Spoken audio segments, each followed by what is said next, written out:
နှခေါင်းလည်းကြည့်ကြပါအောင်ကွယ်ကျမလေးတော်တော်ရှာရှည်ရတိလားဒီထီယာကူရှင်မမိကြတယ်မလားအဲ့တော့ကလေ good review အများကြီးရတယ်ပြီးတော့အရန်ကောင်းတယ်ဘယ်လိုပါညာဆိုလေကျမအရန်သုံးချစ်စိတ်ဖြစ်သွားပြီးတော့ကျမရှာရှည်ပြီးဝယ်လိုက်တာပေါ့နော်အဲ့တော့ဘူးကြီးကြီးလည်းမဝယ်ဘူးလေအဲ့တော့ကကြတော့အားနဲ့ဘူးအသေးလေးစောင်းဝယ်ကြည့်လိုက်တယ်ဝယ်ထားတော်တော်ကြာပြီနော်3-4လလောက်တော့ရှိပြီထင်တယ်ဒါပေမဲ့3နာကအခုနဲ့ဆိုရင်မှ3ခေါက်မြောက်ပဲရှိသေးတယ်မကြိုက်လို့လည်းမဟုတ်ဘူးဘာကြောင့်မှမဟုတ်ဘူးကျမကြတော့ဒီလို cushion နေတဲ့ foundation ကိုသုံးရတာပိုပြီးအားသာလို့ cushion နဲ့ foundation တွေကတော့အားသာချအားနဲ့ချက်တော့ရှိမှာပေါ့နော်ဒါပေမဲ့ cushion ကိုကြတော့ကျမအဲ့လောက်အားမသာလို့မသုံးဖြစ်တာပေါ့နော်ကဲဒီနေ့တော့ကြည့်လိုက်သူကလေအဲ့လိုမျိုးတခါ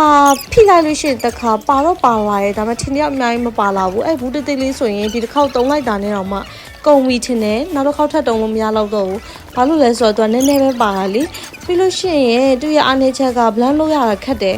တနေရာမှာထိပြီးသွားဆိုရင်နောက်တနေရာကိုပြန်ဖြန့်ဖို့အတွက်အရင်ဖြန့်ရခက်တယ်